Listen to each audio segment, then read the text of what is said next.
창세기 1장 1절 2절 말씀입니다. 우리 함께 다 같이 읽겠습니다. 시작. 태초에 하나님이 천지를 창조하시니라. 땅이 혼돈하고 공허하며 흑암이 깊음 위에 있고 하나님의 신은 수면에 운행하시니라. 아멘. 1982년에 영국의 BBC 방송국 기자 3명이 성혈과 성배라는 책을 썼습니다. 그 내용은 예수님이 십자가에 죽은 것이 아니라 마리아와 결혼을 해서 프랑스로 망명을 하여 고을 지방이라고 하는 지방에서 은둔 생활을 하며 자손을 낳고 살다가 84세에 죽었다는 것입니다. 이 예수는 로마 병사인 판델라의 아들인데 그가 왕이 되려는 음모가 유대인들에게 발각이 되어서 처형당할 위기에 놓였을 때에 예수의 처남 아리마대 요셉이 뇌물을 좋아하는 빌라도 총독에게 뇌물을 많이 주어서 예수가 십자가에 죽고 부활했다는 연극을 꾸며서 프랑스로 망명을 시켰다는 것입니다. 이게 영국 BBC 3명의 기자가 쓴 글입니다. 이후에도 예수의 후손이 인도에 사느니 하는 이런 횡설은 종종 있었습니다. 그런데 문제는 뭐냐면 영국의 어느 주 법원에서 예수의 무덤과 그의 후손들이 살고 있다는 그 기자들의 주장이 사실이라는 판결을 내린 것입니다. 그 판결을 들은 영국의 기독교인들이 졸도하거나 심장마비로 죽었으며 이후로 수많은 기독교인들이 교회를 떠나거나 회교로 개종하는 일들이 벌어졌습니다. 만일 영국의 BBC 기자들이 쓴 글이 사실이라면 성경은 수천 년 동안 거짓말을 뻗들인 책이고 예수를 보내신 하나님도 거짓말쟁이고 예수도 거짓말쟁이이며 예수를 만난 사도 바울, 신약성경을 기록한 사도 바울도 거짓말쟁이이고 오늘 제가 전하는 이 말씀, 전하는 저도 거짓말쟁이가 되는 것입니다.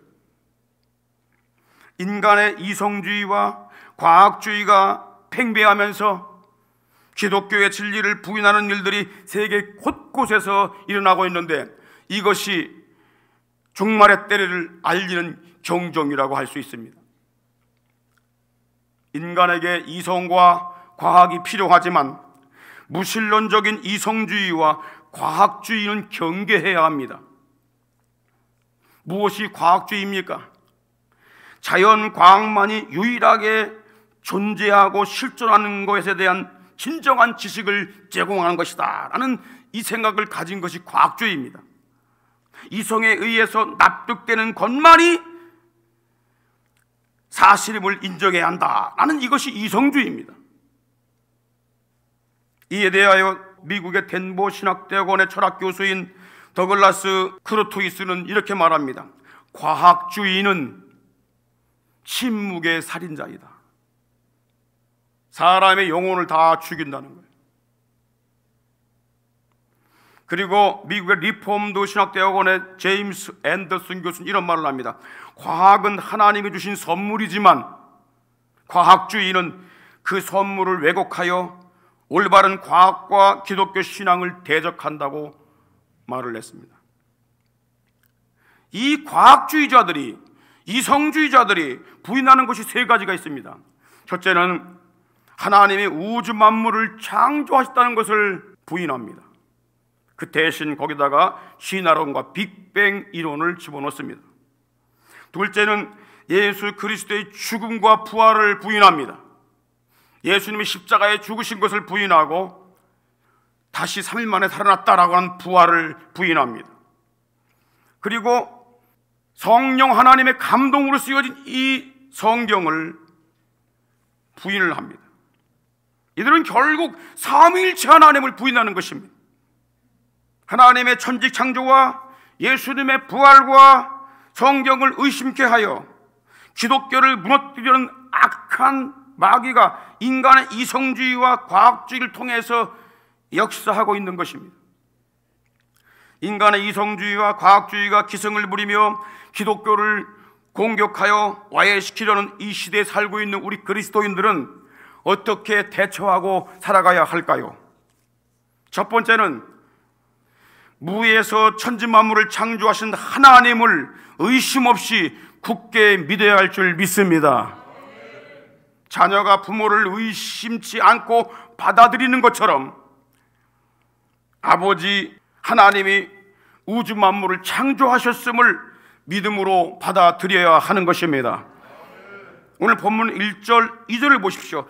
태초에 하나님이 천지를 창조하시니라. 2절에 땅이 혼돈하고 공허하며 흑암이 깊음 위에 있고 하나님의 신은 수면에 운행하시니라.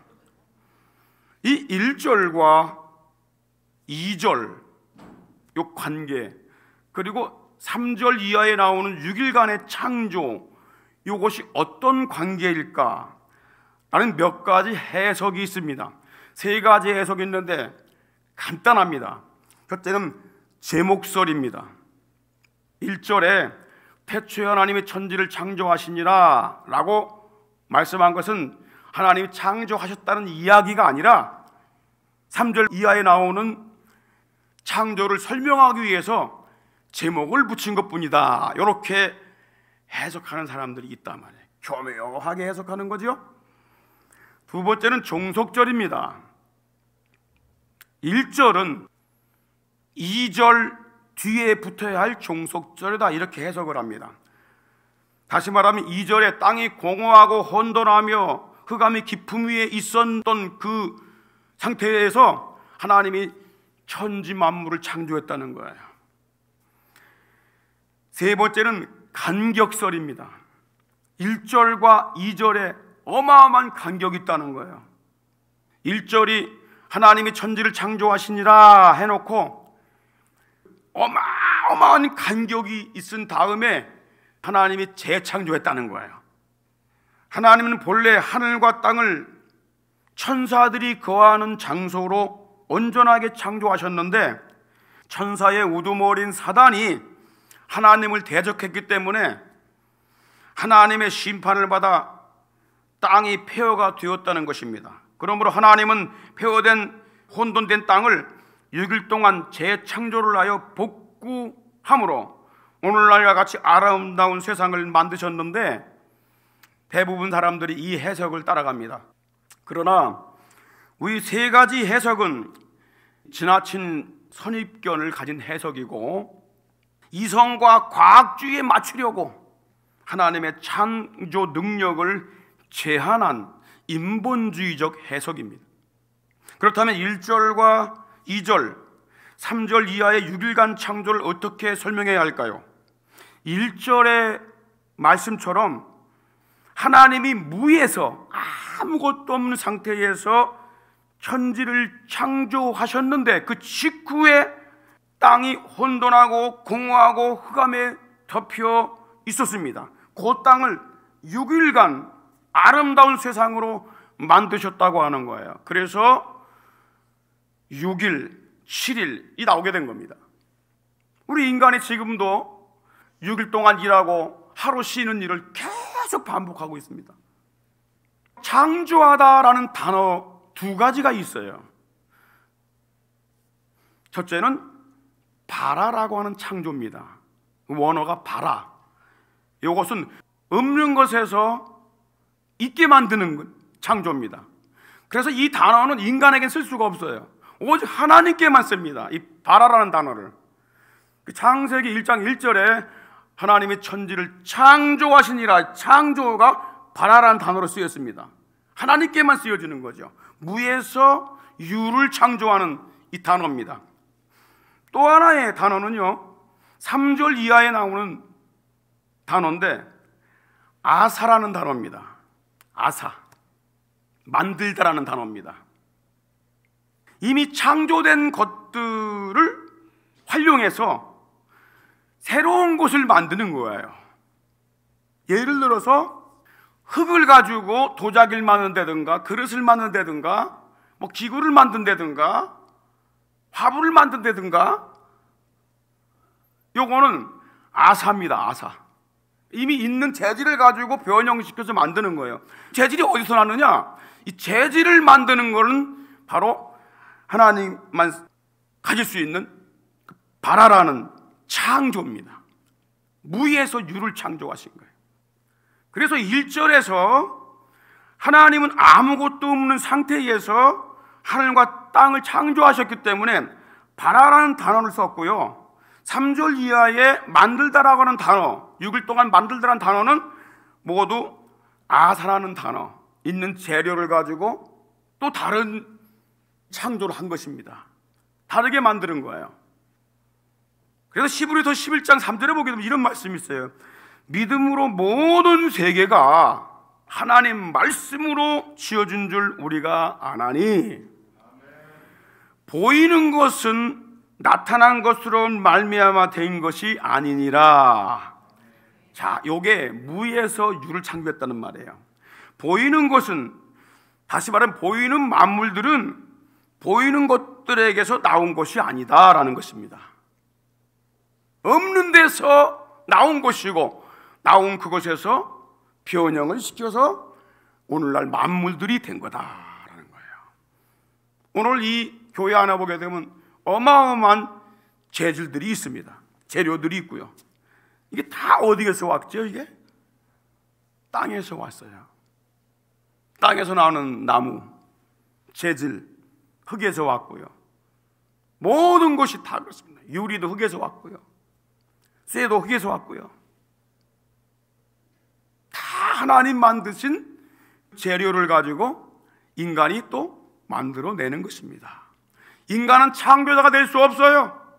창조자는 오직 그것을 처음 만드신, 무에서 유를 만드신 하나님이십니다. 이 하나님을 절대 놓치지 말아야 됩니다. 할렐루야. 따라합시다. 하나님만이 없는 데서 있게 하시는 분이시다.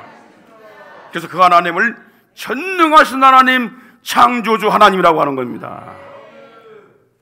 두 번째, 이 혼돈된 세상에서 무엇을 알아야 되냐면은, 하나님이 지구를 우주의 중심으로 만들었다고 하는 것입니다.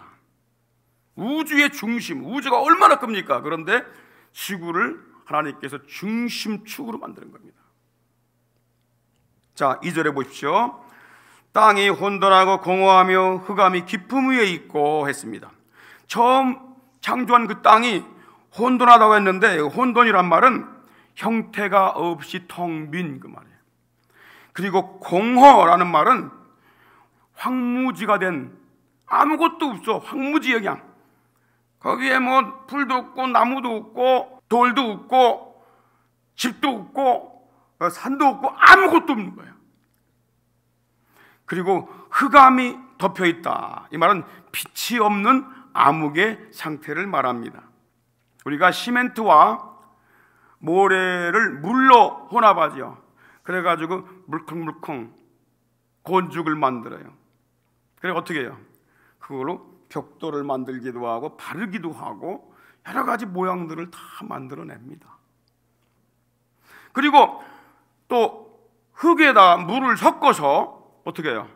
그것 가지고 그릇이나 자기를 만들고 어떤 형체를 빚어 만드는 것처럼, 하나님도 이 물과 흙이 혼합된 수렁 같은 무용질 재료를 먼저 만드신 것입니다. 그리고 그 위에 아름다운 해상을 만들어 가신 것입니다. 다만 인간과 하나님과 다른 점이 있다면 뭐냐면, 하나님은 그 모든 만물을 살아있게 만들었다는 거예요.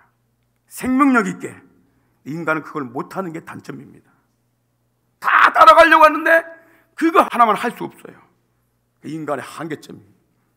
인간은 인간이란 말이에요. 하나님이 될 수가 없어요.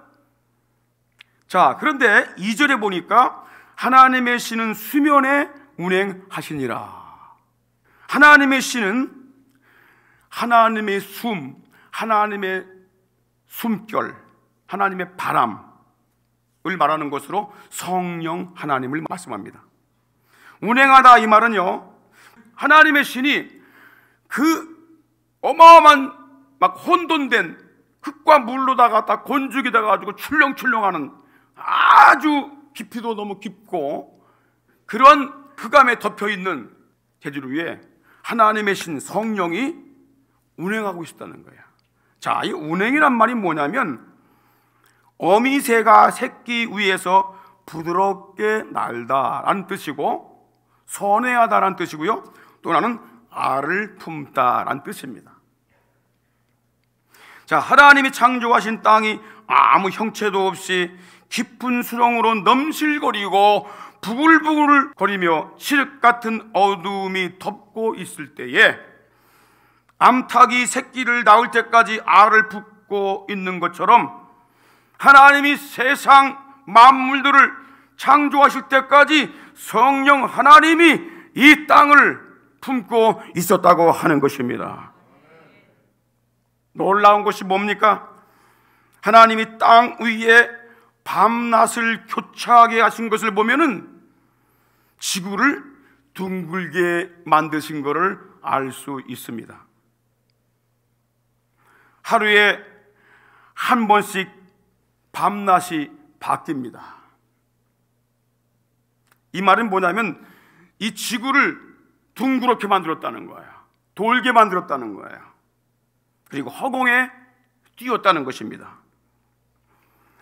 여러분, 지금으로부터 BC 384년에 철학자 아리스토텔레스가 지구가 둥글다는 이야기를 했어요. 그런데 이것이 사람들한테 안 먹혀 들어가. 미쳤다고 그래요. 그래서 세월이 엄청나게 많이 흘렀죠. 거의 한 1800년 이상 흘렀습니다.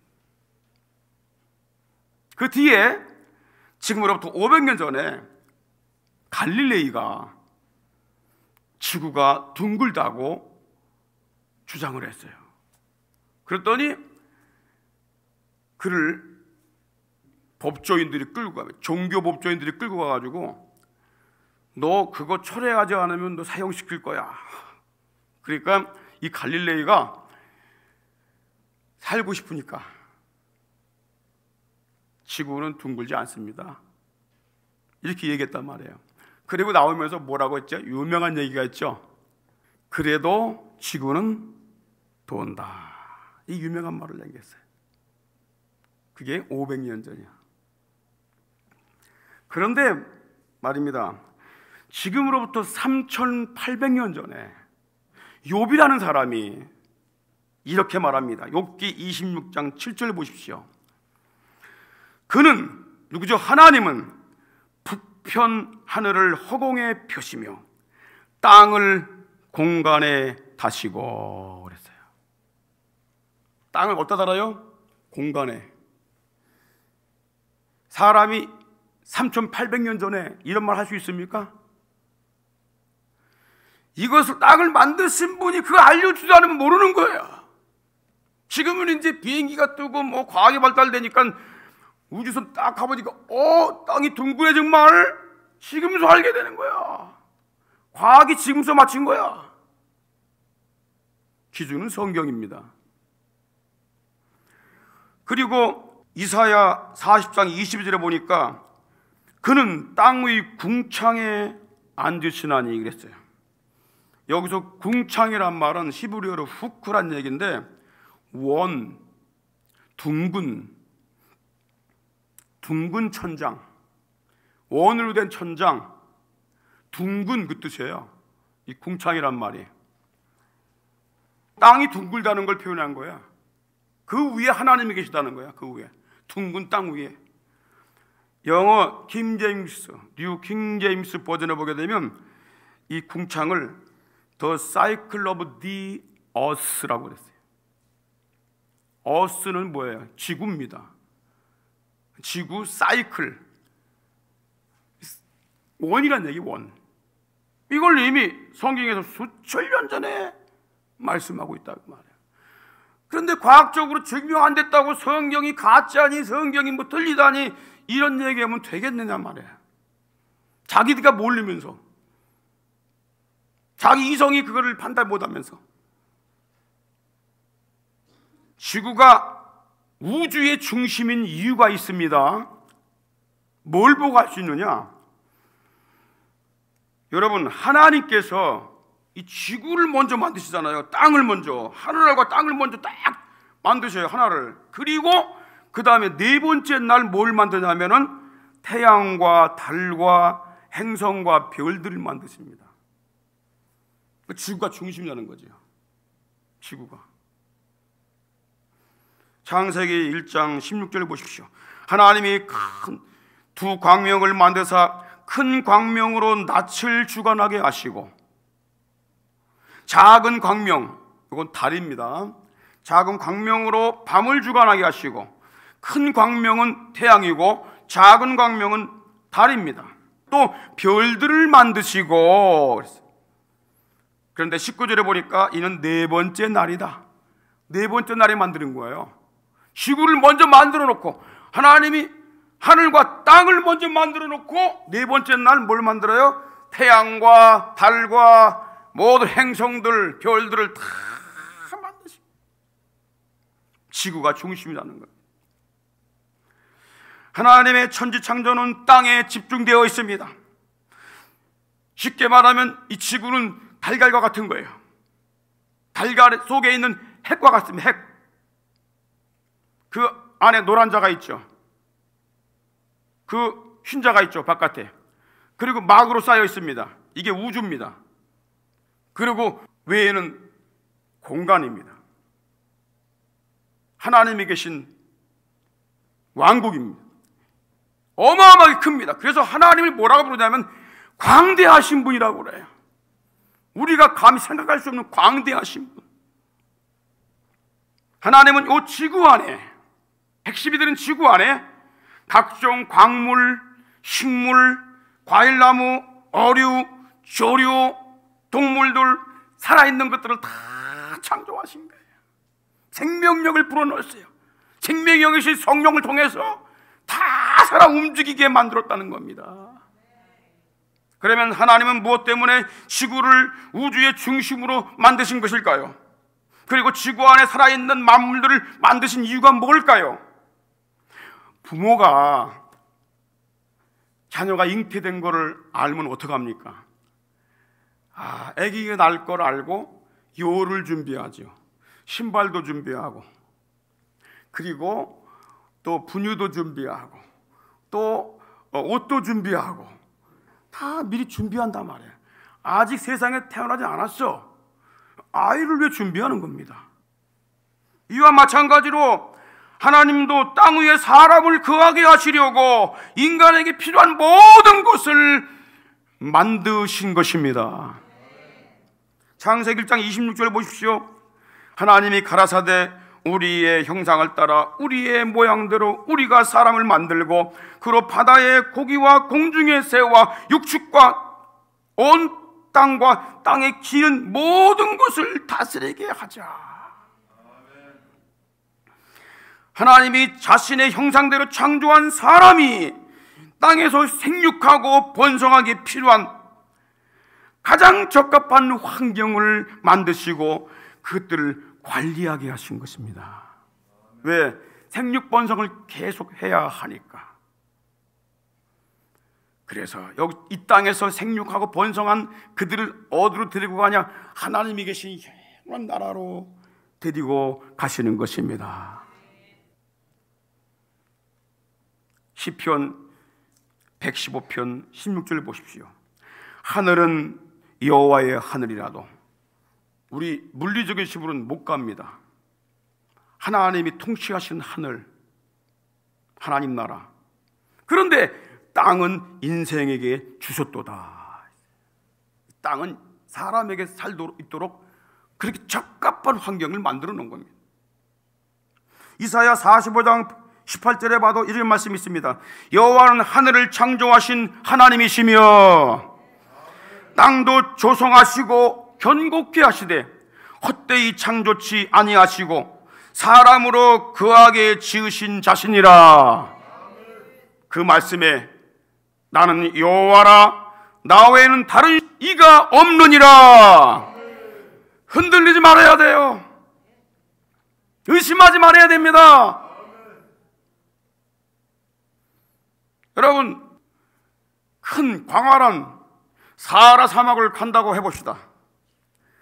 물도 없고 풀도 없고 집도 없고 먹을 게 아무것도 없는 그 사하라 사막에 갑작스럽게 아름다운 정원이 있고 집이 있는데 그가 들어가 보니까 뭐 먹을 거 다 준비되어 있고 나에게 필요한 모든 것이 다 있어요. 그런데 이 사람이 이거 시간이 가니까 우연히 생겨졌네, 이렇게 말하는 사람은 없을 겁니다. 바보입니다. 여러분, 이 세상에 말이죠, 우리가 태어나 보니까 우리가 살 수 있는 모든 환경이 다 조성되어 있어요. 야, 이거 시간이 가니까 저절로 된 거야 라고 하는 사람, 그 사람하고 똑같은 사람입니다. 집마다 지은 이가 있으니 천지를 지으신 분은 여호와 하나님이시니라. 확실히 믿기를 주의 이름으로 축원합니다.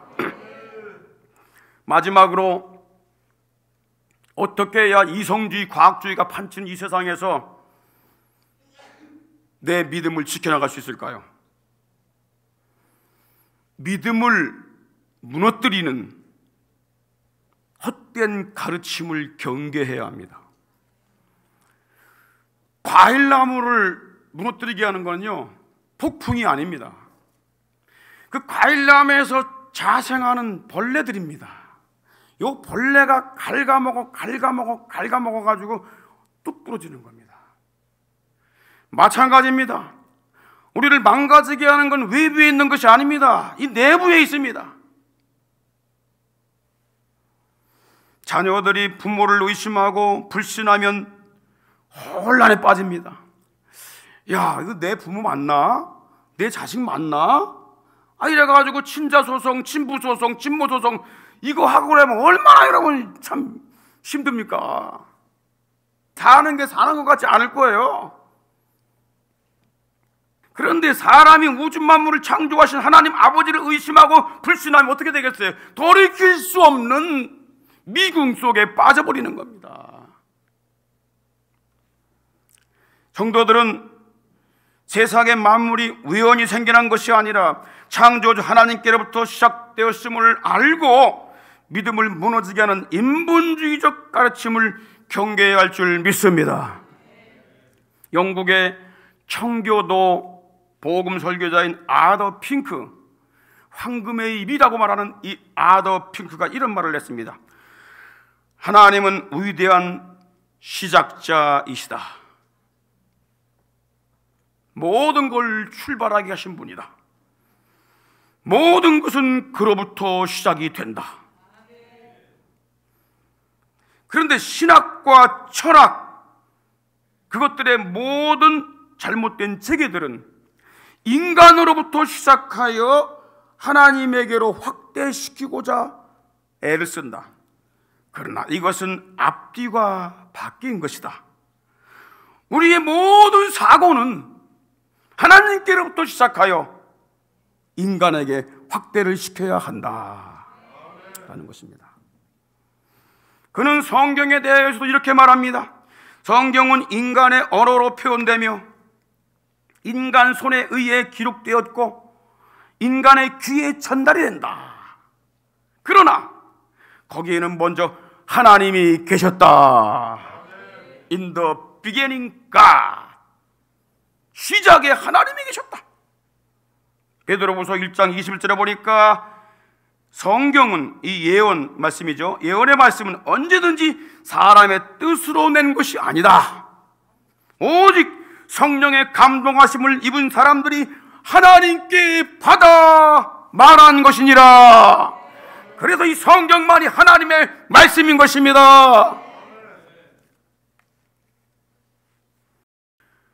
만약에 과학으로 실험한 것이 성경과 내용이 딱 맞았다면 과학이 옳은 것을 찾은 것입니다. 만약에 성경과 과학 실험이 상충되고 맞지 않는다면 과학에 오류가 생긴 것입니다. 우리 이성의 판단이 성경 교훈과 서로 다르다면 내 이성이 잘못 판단을 내린 것입니다. 만약에 내 이성의 판단이 성경과 같다면 내 판단이 옳게 내려진 것입니다. 옳고 그름의 기준은 성경입니다. 왜냐하면 이것이 하나님 말씀이기 때문에 그렇습니다. 말씀을 읽으십시오. 말씀을 기준으로 삼으십시오. 아더 핑크는 구원에 대하여도 이렇게 증거합니다. 아담이 에덴 동산에서 죄를 범함으로 사망이 왔다. 그러나 먼저 하나님은 in the beginning, 먼저 하나님은 그와 같은 비상 상태를 대비하여 그 아들 어린 양 예수를 미리 예정하셨다. 창세전에 미리 계획하신 겁니다.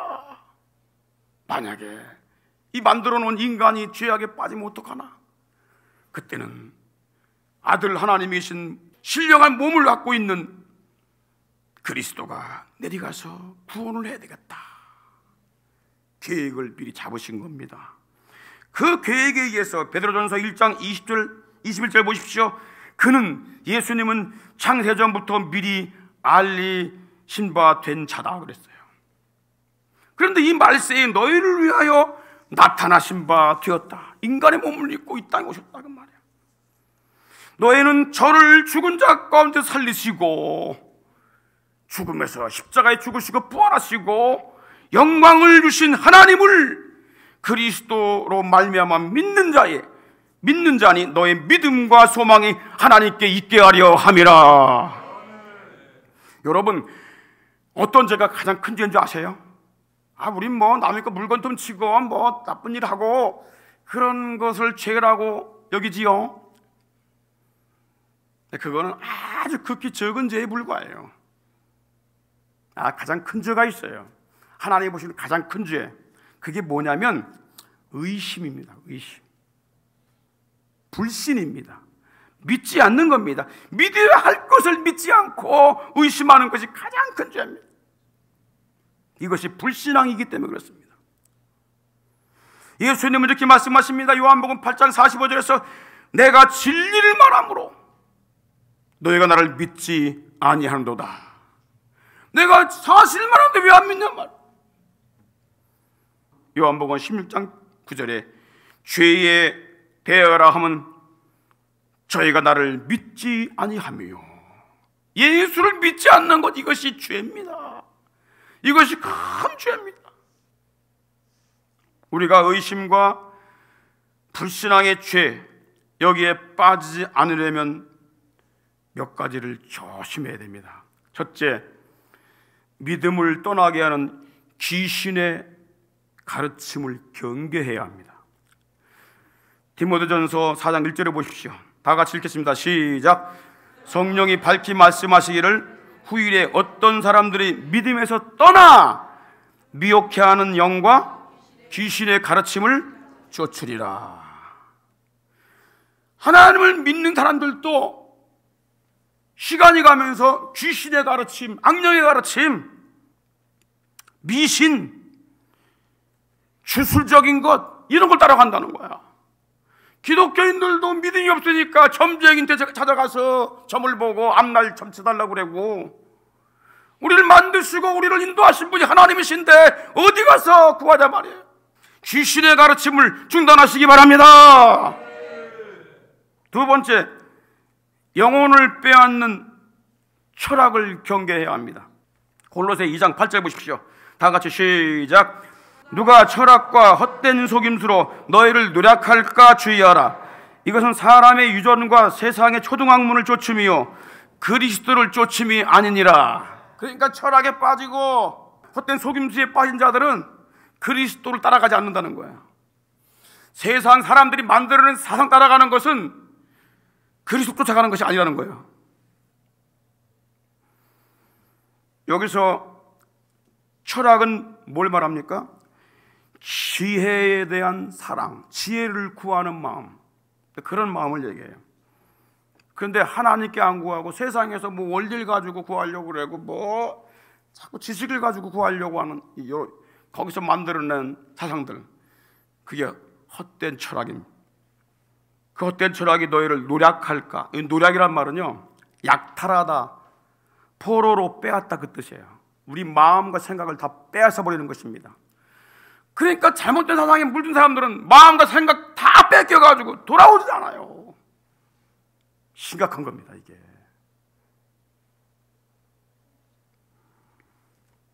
유전은 전통적으로 내려오는 것, 세상의 초등학문을 따라가는 거다. 이 초등학문이 뭐냐면 스테이케이온이란 이 헬라어 단어입니다. 이 단어가 스테이코스라고 하는 이 단어에서 파생이 됐는데, 이 스테이코스란 말이 뭐냐면 우주의 성분, 뭐 땅, 흙, 물, 공기, 이런 걸 얘기하는 거예요. 그리고 또 하나는 뭐냐면 시계의 바늘 초점, 시계 바늘자 이거 초점, 요걸 말합니다. 그리고 그 시계의 그림자, 그걸 얘기하고, 또 알파벳 한 문자, 한 문장의 일부분, 뭘 얘기하는 거죠? 이게 초등학문이 아주 세상에서 극히 작은 것이라는 거야. 그런데 사람들은 여기서 발견한 뭐 과학과 생물 이런 걸 가지고 대단한 양 막 철학 박사를 주고 그것이 막 다 세상을 지배하는 것처럼 이거 안 믿으면 다 무너진단 말이야. 거짓이다. 이렇게 과학주의에 빠졌단 말이야. 그래서 성경이 뭐라고 그러죠? 세 번째로 무신론적 교육을 거부해야 합니다. 무신론적 교육. 골로새 2장 21, 22 다 같이 시작. 곧 붙잡지도 말고 맛보지도 말고 만지지도 말라 한 이것이니 이 모든 것은 쓰는 대로 부패에 돌아가리라. 사람의 명과 가르침을 쫓느냐? 지금 질문하는 거예요. 그럼 안 된다 그 말이야. 지금 사람의 명, 사람의 가르침, 사람의 교육, 그걸 따라가냐? 그렇게 하지 말라는 거야. 왜? 이건 부패로 돌아간다. 그건 맛보지도 말고 만지지도 말고 붙잡지도 마라. 한번 맛보게 되면 빠져버려요. 마약을 맛보게 되면 또 빠지는 것처럼 빠져버린다니까. 아예 말 안 보는 게 나아. 안 보는 게. 사람의 명과 가르침이 뭐예요? 진화론, 빅뱅이론. 여기 빠지게 되면 창조론 다 폐기시켜버려. 이게 사탄의 역사단 말이야. 여기에 빠지지 말길 바랍니다. 학생들이 여기에 다 빠져갖고 하나님을 떠나고 그랬어요. 17, 18, 19세기에 이런 학문들이 불같이 일어나가지고 유럽을 강타해버렸어요. 젊은이들이 다 교회를 떠나버렸어요. 노인들만 남았어요. 네 번째, 마지막으로 허무맹랑한 말에 속지 말아야 합니다. 에베소 5장 6절 시작. 누구든지 헛된 말로 너희를 속이지 못하게 하라. 이를 인하여 하나님의 진노가 불순종의 아들들에게 임하나니 그랬어요. 여기서 헛된 말, 이것이 바로 허무맹랑한 말, 그 뜻입니다. 거짓말에, 여러분 말에 속지 마십시오. 뉴스에서 나오는 말, 사람들이 하는 말, 이상하면 이상한 거야.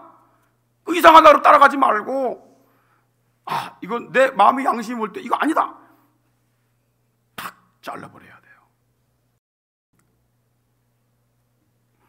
고대 그리스의 철학자 프라타고스가 이런 말을 했습니다.